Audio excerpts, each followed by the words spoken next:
Sure, what's going on, people, man? What's going on? It's 7 a.m. Right where I am, and I'm just sitting in my car.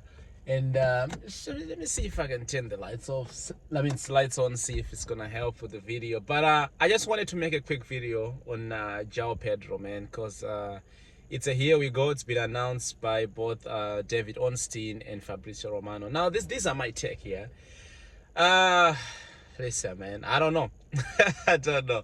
But, having the likes of Madueke, Pedro Neto, Nicholas Jackson up front, Christopher Nkungu as well, which I think some of them might be leaving the likes of Christopher Nkungu, maybe Madueke as well. I'm not actually sure.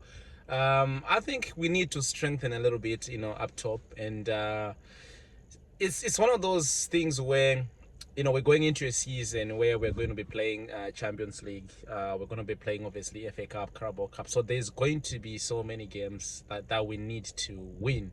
So having that depth, for me, it is always something crucial, right? And I mean, it's always nice when you see your club actually signing players.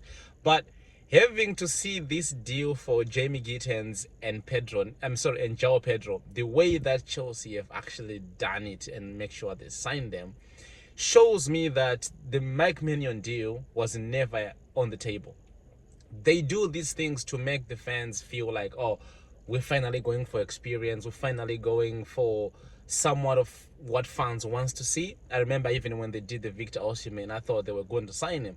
But the fact that they didn't make that deal happen, and the way they've stayed in this deal for Jamie Gittens, and the way they've stayed, or the way they just kind of scooped this deal for Joao Pedro from Newcastle, it solidifies the fact that they were never really in for Mike Maignan and Victor Osimhen last season.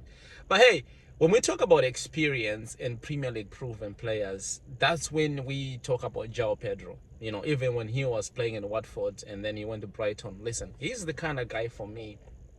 I don't really, really want those type of guys in the sense of like, he's the type of player, he doesn't have that one specific positions he plays for. He doesn't have. He's the kind of guy that you would call him a jack of all trades. I think I've called him before. He's like Christopher Nkungu, the Kai Havertz, people that can play probably all round. You can play him as a winger, you can play him as a 9, you can even play him as a 10. He can link up play. He's good. I mean, I'm not saying he's dog shit just because he plays all around. He's still good. But yeah, I think in a Chelsea team with the way Maresca likes to play and move players around, I think he fits the profile, in the sense that how Maresca sometimes likes to use Gusto for this, Cucurella for this, Cole Palmer gets moved all around the pitch, and Pedro Neto sometimes play from the left, and sometimes Madueke play from the left, and sometimes they do play from the right. So having a player like Joao Pedro who can actually do those things, for Maresca, it does work. It gives him so many options. He can play him as a 9. He can play him as a right wing, left wing, number 10.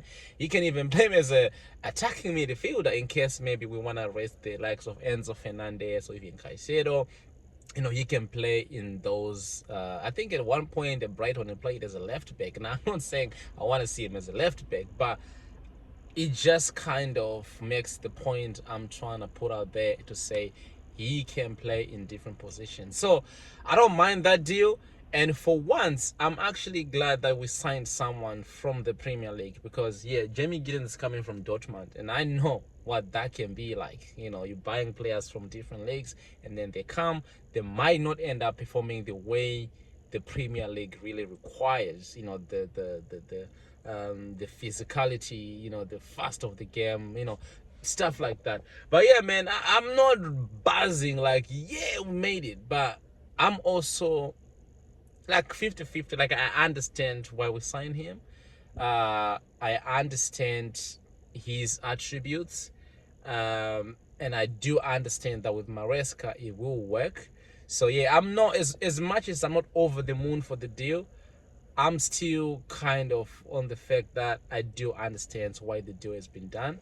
And also, they were reporting that he's going to be joining the team at Club World Cup. So hopefully it does feature, which I highly doubt, because with Maresca, he likes, new players to come in and have a bit of what's that called, more training before you can sort of like slide them into the first team play, whether substitution or whatever it is. I think we're seeing that with Santos right now.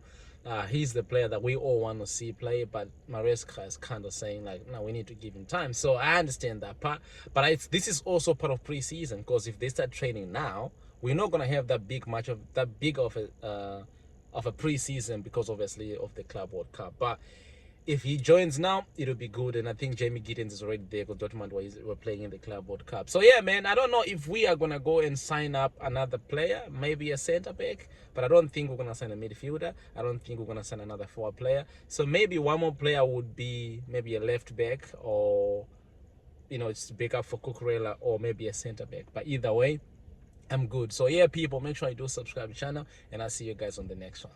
Peace.